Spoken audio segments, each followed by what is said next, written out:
මේ වීඩියෝ එකෙන් අද අපි ඔයාලට අරගෙන ආවේ ගස් ලැබු බෙදලා හදපු රසම රස මික්සර් එකක්. ඉතින් ඔයාලා තාමත් අපේ YouTube channel එක subscribe කරලා නැත්නම් දැන්මම පල්ලෙහා තියෙන subscribe button එක ඔබලා ඊට පැත්තේ තියෙන bell icon එක ඔබන්නත් අමතක කරන්න එපා.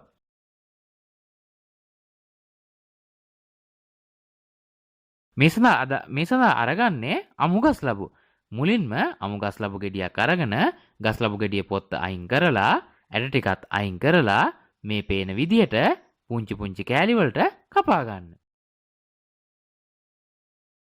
මේ විදියට ගස් ලැබු ටික පුංචි කෑලි වලට කපා ගත්තට පස්සේ වාජනයකට දාලා ගස් ලැබු වල ප්‍රමාණයට වතුර දාන්න.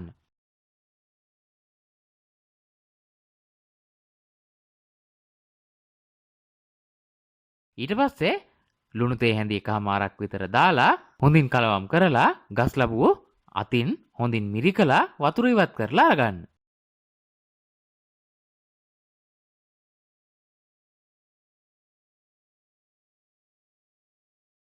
මේ තියෙන්නේ අපි වතුර ටික මිරිකලා ඉවත් කරගත්තට පස්සේ ගස් ලැබු. ඊළඟට අපිට අවශ්‍ය වෙනවා සිහින්ව කපාගත් ලුණු ගෙඩි දෙකක් විතර. ඒ වගේම කරපිංචා. ඊළඟට වාජනයක් ලිපේ තියලා එයට ගස් ලැබු ටික බැද ගන්න අවශ්‍ය ප්‍රමාණයට පොල් තෙල් දාගන්න. පොල් තෙල් ටික රත් වුණාට පස්සේ මේ ගස් ලැබු රන්වන් පැහැවෙන තුරු හොඳින් බෙද ගන්න.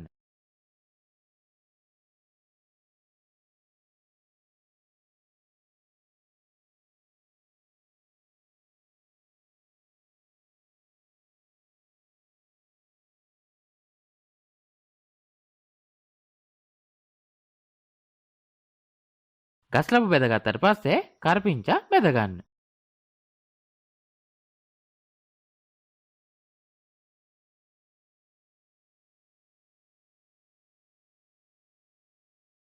කරපිංචා බෙදලා ඉවරනාට පස්සේ ලුණු ටික දාලා ලුණු ටිකත් රන්වන් පැහැවෙන තුරු හොඳින් බෙද ගන්න. ලුණු බදිනකොට පරිස්සමෙන් බෙද ගන්න ඕනේ. මොකද ලුණු වැඩිපුර බැදුනොත් තිත්ත රසක් එනවා.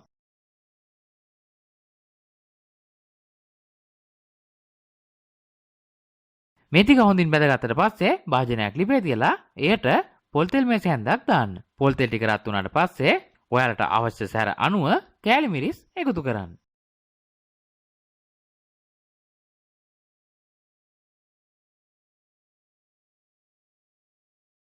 ඊළඟට රස අනුව ලුණු එකතු කරගන්න.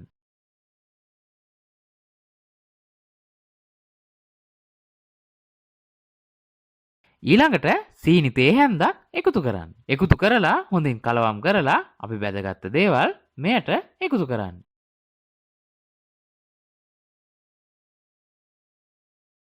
එකතු කරලා නැවතත් හොඳින් කලවම් කරමින් මිනිත්තු 2ක් පමණ තියන්න. ඔන්න දැන් අපේ ගස් ලැබු මික්සර් එක හදලා ඉවරයි. ඔයාලත් මේ විදියට ගස් ලැබු වලින් මික්සර් එකක් හදලම බලන්නකො කොහොමද රස කියලා. ඉතින් වීඩියෝ එක හොඳයි කියලා හිතෙනවා නම් යාළුවන්ට බලන්න ෂෙයා කරන්න. වීඩියෝ එක පිළිබඳව ඔයාලගේ අදහස් පහලින් කමෙන්ට් එකක් දාගෙන යන්න අමතක කරන්න එපා.